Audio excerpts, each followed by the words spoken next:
Okay, welcome two days tech YouTube channel. இந்த வீடியோவில் நம்ம இதை பற்றி பார்த்தீங்கன்னா வேறு பற்றிருக்க ஜான் கிளாடி அவரோட டைரக்ஷனில் இந்த வாரம் வெளியிருந்திருக்கக்கூடிய பைரி திரைப்படத்தோட ரிவ்யூ தான் பார்க்க போகிறோம். அதுக்கு முன்னாடி நீங்கள் நம்ம சேனல் சப்ஸ்கிரைப் பண்ணாமல் சப்ஸ்கிரைப் பண்ணிக்கோங்க, பார்த்துருக்கோங்க ப்ரெஸ் பண்ணிக்கோங்க. ஓகே, வாங்க வீடியோக்குள்ளே போகலாம். இந்த திரைப்படம் வந்து முழுக்க வந்து புறாக்களை எப்படி வளர்க்குறாங்க, புறாக்கள் ரேஸ் எப்படி விடுறாங்க, அந்த வாழ்க்கை வரலாறை மையப்படுத்தி எடுக்கப்பட்ட படம் தான் வந்து பைரின்றதே வந்து ஒரு ரேஸ் விடக்கூடிய அந்த கலைக்களத்தோட பேரா பைரின்றது. இந்த மாதிரி எதுவுமே நமக்கு புறா பற்றின ஒரு செட்டில்டான ஒரு மைண்ட் செட் வந்து நமக்கு இருக்காது. புறா வளர்க்குறவங்க மட்டும்தான் அது எல்லாமே தெரியும். அதை மையப்படுத்தி எடுக்கப்பட்ட கதை தான் பைரி. ஓகே, இந்த திரைப்படத்தோட மொழிங் ஸ்டோரி என்ன அப்படின்னு கேட்டால், ஹீரோ வந்து இன்ஜினியரிங்கில் முடிச்சுட்டு வெட்டியாக சுற்றிட்டு இருக்காப்புல, அரியர் வச்சுக்கிட்டு சுற்றிட்டு இருக்காப்புல. அவங்க அம்மா வந்து திட்டுறாங்க, டே அவருக்கு வீட்டில் மாடியில் புறா வளர்க்குறாப்புல. அவங்க அம்மா திட்டுறாங்க, டே படித்து அரியர் கிளியர் பண்ணி வாழ்க்கையில் முன்னேற வேலைப்படுறா, புறா வளர்க்கணும்னா இந்த புறா வளர்க்குறதுனால நம்ம வம்சத்தில் ஏகப்பட்ட அடி விழுந்திருக்கு, இதெல்லாம் வேணாம் அப்படின்றாங்க. ஆனால் அவருக்கு வந்து புறா வளர்க்குறது மேலே ஒரு ஈர்ப்பு. பைரினா என்ன, இது மாதிரி புறா விடுறதுனா என்ன, இது மாதிரிலாம் கற்றுக்கிறாரு. அடுத்தடுத்து போயிட்டு என்ன பண்ணுறாருன்னா, ஒரு ஆள் இருக்காங்க இந்த ஏரியாவிலே, அவங்க புறா விடக்கூடிய இடத்துல. அவங்க புறா மட்டும்தான் ஒவ்வொரு வருஷமும் ஜெயிக்குது.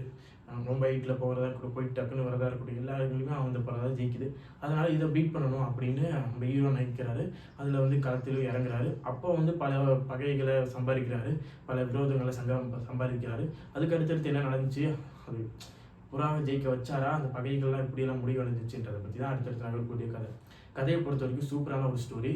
நம்ம டேரக்டர் வந்து பின்னிட்டாருன்னு சொல்லணும். கதையை பொறுத்த வரைக்கும் எழுதுனதாக இருக்கட்டும், ஸ்க்ரீன் பிளேயாக இருக்கட்டும், எல்லாமே வச்சு நொறுக்கிட்டாப்புல.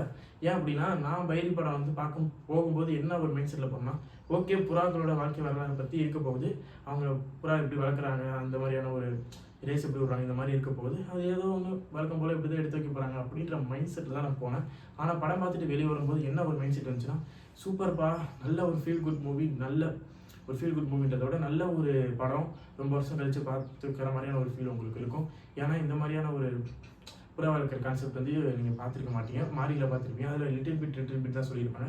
ஆனால் புறாவோட வாழ்க்கை வரலாறு, அது எப்படிலாம் வளர்ப்பாங்க, புறாவோட ரேஸ் எந்த மாதிரியான பேட்டர்னில் இருக்கும், ரேஸ் எப்படி கேன்சல் பண்ணணும்னா அதுக்கு ஒரு விதிமுறைகள் இருக்குது. இல்லாட்டி புறா கேன்சல் பண்ண முடியாது, தோல்வி அடைய போகுது, இந்த மாதிரியான சூழ்ச்சி பண்ணி கேன்சல் பண்ணலாம். அந்த மாதிரியான கேன்சலேஷனுக்கு என்னென்ன ப்ராசஸ் இருக்குது, புறா உடனே என்ன பண்ணணும், டோக்கன் எப்படி வாங்கணும், புறா வளர்க்கணும், புறாக்கு என்னென்ன ஃபீடிங்லாம் கொடுக்கணும், ரேஸுக்கு எப்படி போகணும், எவ்வளோ கிலோமீட்டர் புறா பறக்கணும், எப்படி போயிட்டு வரணும், இந்த மாதிரி எல்லாமே இன்ச்சு பை இன்ச்சு வந்து புறாக்களை எப்படி வளர்க்குறதுன்ற இன்ச்சு பை இன்ச்சு டீட்டெயிலிங் கூட வந்து சொல்லியிருப்பாங்க. எந்த இடத்துலையுமே நமக்கு வந்து குறைய நமக்கு யோசனையாக வராது, இது இப்படிப்பா இது அப்படிலாம் வரவே வராது. அப்படி டீட்டெயிலிங்காக அப்படி கச்சிதமாக வந்து சொல்லியிருப்பாங்க. எந்த இடத்துலையுமே ஒரு சினிங்கள் கூட நம்ம கண்டிருக்க முடியாது. அந்த மாதிரியான டீட்டெயிலிங்காக ஒவ்வொன்றும் சொல்லியிருப்பாங்க.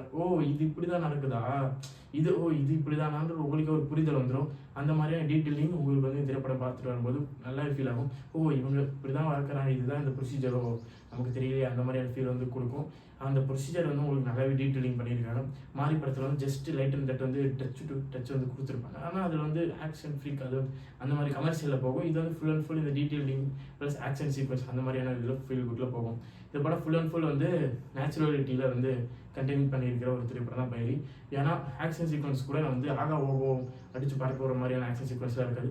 நார்மலாக செட்டில்டாக, எங்கேயுமே ஆரவாரம் இல்லாமல் செட்டில்டாக நார்மலைசேஷனில் வாழ்க்கையில் எப்படிலாம் நடக்கும், நம்ம எப்படிலாம் சண்டை போடுவோம், அந்த மாதிரியான ஒரு மூமெண்ட் மட்டும் தான் இந்த திரைப்படத்தில் வந்து ஸ்ட்ரெயிட் அண்ட் கூட்ட வந்து எடுத்துகிட்டு போயிருப்பாங்க. எந்த இடத்துல ஆரவாரம் இங்கே வந்து இப்படி ஒரு ஆக்ஷன் சீக்வன்ஸ் போடுவோம் அந்த மாதிரிலாம் இருக்காமல் செட்டில்டாக எடுத்துகிட்டு போயிருப்பாங்க. இந்த திரைப்படத்தோட பட்ஜெட் வந்து மீடியம் பட்ஜெட் தான். பட்ஜெட்டில் வந்து இன்னும் கொஞ்சம் எக்ஸ்ட்ரா போட்டு இன்னும் கொஞ்சம் ஒர்க் பண்ணியிருக்கலாமே மட்டும்தான் ஒரு சின்ன யோசனை. ஏன்னா படம் வந்து அவ்வளோ அருமையாக இருந்துச்சு. பட்ஜெட்டில் கொஞ்சம் சாக்ரிஃபைஸ் பண்ணியிருக்காங்க. ஏன்னா இது வந்து அறிமுகம், எல்லாருமே அறிமுகன்றதுனால பட்ஜெட் வந்து கொஞ்சம் மினிமல் பட்ஜெட் தான். அதனால் பட்ஜெட்டில் இன்னும் கொஞ்சம் நல்லா சேர்த்துருந்தாங்கன்னா படம் வந்து சூப்பராகவே வந்துருக்குன்றது என்னோட விருப்பம். இந்த திரைப்படம் நீங்கள் பார்க்க ஆரம்பிக்கும் போது கொஞ்சம் ஸ்லோ பேட்சராக கதைக்குள்ள வந்து மூவ் ஆகும், ஸ்லோவாக தான் மூவ் ஆகும். அதுக்கப்புறம் படம் வந்து பீக்கில் போகும். கிளைமேக்ஸ் வந்து அன்பிலீவபிள் கிளைமேக்ஸ் தரமான ஒரு கிளைமேக்ஸ்ப்பா, சூப்பரான ஒரு கிளைமேக்ஸ்ப்பா. படம் பார்த்துட்டு வந்து ஃபுல் ஃபீலாக நம்ம வந்து என்ஜாய் பண்ணி அப்பாடா ஒரு நல்ல திரைப்படத்தை பார்த்துட்டு வந்தோம்ப்பா அந்த மாதிரி நமக்கு ஃபீல் வரும். பைரி பார்ட் 2 வந்து இருக்குது, அதுக்கான லீடுமே வந்து இறுதியில் வரும். அதுதான் சூப்பராகவே இருக்கும். டைமிங் மாதிரியான ஒரு செமையான ஒரு ஃபைனல் எண்டிங் வந்து கொடுத்துருப்பாங்க பைரி திரைப்படத்தில். அதெல்லாம் வந்து வாவ் மூமெண்ட் தான். என்ன படம் வந்து கொஞ்சம் ஸ்லோவாக ஆரம்பித்தாலும் அடுத்தடுத்து போக படம் வந்து சூப்பராக பிக் ஆகி ஃபைனல் கிளைமேக்ஸ் வந்து பின்னிடும். பைரி 2க்கு வந்து இந்த படம் வந்து எந்த அளவுக்கு ஓடுது, பைரி 2 எந்த அளவுக்கு வந்து ரெஸ்பான்ஸ் வரப்போகுது, பைரி 1 விட வேறு லெவலில் எடுப்பாங்க, அதில் சந்தேகமும் இல்லை. ஏன்னா பைரி 1 வந்து வேறு லெவலில் பின்னி எடுத்திருந்தாப்புல நம்ம டேரக்டர். பைரி 2 வந்து இன்னும் செதுக்கிடுவாருன்றது சந்தேகம் இல்லை. ஏன்னா பைரி 1 பொறுத்த வரைக்கும் ஒரு ப்ரொமோஷன் வைஸ் வந்து அவங்க எதுவுமே பண்ணல. ஏன்னா மீடியம் பட்ஜெட் ப்ரொமோஷன், இந்த படம் ப்ரொமோஷன் பண்ண ஓடுமான்ற ஒரு தயக்கம் இருக்கும், போட்ட காசு வருமான்ற தயக்கம் இருக்கும். படத்தோட கண்டென்ட் மேலே அவங்க நம்பிக்கை வச்சு ப்ரொமோஷன் பண்ணியிருக்கலாம். இந்த படம் வந்திருக்கானே பல பேருக்கு தெரியாத அளவுக்கு இந்த திரைப்படத்தோட ப்ரொமோஷன் வந்து இருந்திருக்கு. ஏன் எப்படின்னா புறா வளர்க்குறவங்களுக்கே வந்து பைரின்ற ஒரு படம் வருதா அப்படின்ற ஒரு கேள்வி தான் இருக்குது. நம்ம புறா வளர்க்குறத பற்றி ஒரு படம் எடுத்திருக்காங்கன்ற மாதிரி அவங்களுக்கு இப்போ தான் தெரியுது, இப்படி ஒரு படம் வந்திருக்கான்றதை பற்றியே. அதனால அவங்களுக்கு கூட தெரியாத அளவுக்கு ஒரு ப்ரொமோஷன் பண்ணியிருந்தாங்க. இன்னும் ப்ரொமோஷனாக நல்லா பண்ணியிருந்தா இன்னும் சூப்பராகவே இருந்திருக்கும். படம் வந்து ரீச் ஓவர் வந்து சூப்பராக இருந்திருக்கும். ஓகே, அது ஒன்றும் பிரச்சனை இல்லை. இப்போ வந்து வேர்ட் ஆஃப் மவுத்தில் வந்து இந்த திரைப்படம் வேறு லெவலில் ஓட போகுது. ஏன்னா இந்த வாரம் ரிலீஸ் ஆகிருக்கிறதுலே ஒரு தரமான படம்னா பைரி தான், அதில் எந்த சந்தேகமும் கிடையாது. இந்த திரைப்படத்தில் வந்து நடித்தவங்களுமே வந்து எல்லாருமே சூப்பராக நடிச்சிருக்காங்க. ஒருத்தர் கூட என்னப்பா நடிச்சிருக்காங்க அப்படின்ற ஃபீல் அவங்களுக்கு கொடுக்க மாட்டாங்க. எல்லாத்தோட நடிப்புமே நவரசத்தையும் வெளிப்படுத்தியிருப்பாங்க. இது வந்து அறிமுகன்ற பேச்சுக்கே இடம் இல்லை. எல்லாத்தோட நடிப்பும் அந்த அளவுக்கு ஃபுல்ஃபில் பண்ணி ஒரு நடிப்பு வந்து கொடுத்துருப்பாங்க. மியூசிக்லேயுமே வந்து நமக்கு ஏற்ற மியூசிக் வந்து படத்துக்கு தேவையான மியூசிக் வந்து கொடுத்துருக்காங்க. ஓவராலாக இந்த திரைப்படத்தில் வந்து குறைகள் வந்து கம்மியாக தான் இருக்குது. மற்றபடி பாசிட்டிவிட்டி நிறைஞ்ச படம் தான் பைரி. நான் கூட நடிச்சிட்டு இருந்தேன், ஓகே பைரி நார்மலைஸாக இருக்க போகுது படம் அப்படின்னா. ஆனால் படம் பார்த்துட்டு வந்தபோது ஒரு நல்ல படத்தை பார்த்த ஃபீல் வந்து கொடுத்துட்டு, போன வாரம் வந்து சைரன் இந்த மாதிரியான ஒரு பெரிய ஸ்டார் படம்லாம் வந்துட்டு இருந்துச்சு. இந்த வாரம் அந்த மாதிரி ஒரு படம் இல்லையா அப்படின்னு நினச்சிட்டு இருந்தேன். அந்த மாதிரி படம் சின்ன ஸ்டார் நடித்த படம், லோ பட்ஜெட் மூவி, ஒரு தரமான மூவி. போன வருஷம் வந்து லோ பட்ஜெட் மூவி எல்லாமே சக்ஸஸ் ஆகிட்டு இருந்துச்சு. அறிமுகம் டைரக்ஷன் மூவிலாம் சக்ஸஸ் ஆகிட்டு இருந்துச்சு. இந்த வருஷம் பைரியில் தொடங்கியிருக்கு.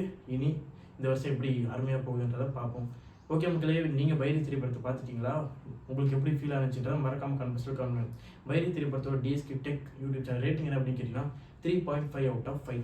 நீங்கள் பைரி திரைப்படத்தை கண்டிப்பாக பார்க்கலாம். பார்க்க வேண்டிய திரைப்படம் நல்லாவே இருக்குது. மிஸ் பண்ணிடாதீங்க. தியேட்டரில் பார்த்து என்ஜாய் பண்ணுங்கள். ஓகே, தேங்க்ஸ் ஃபார் வாட்சிங் திஸ் வீடியோ.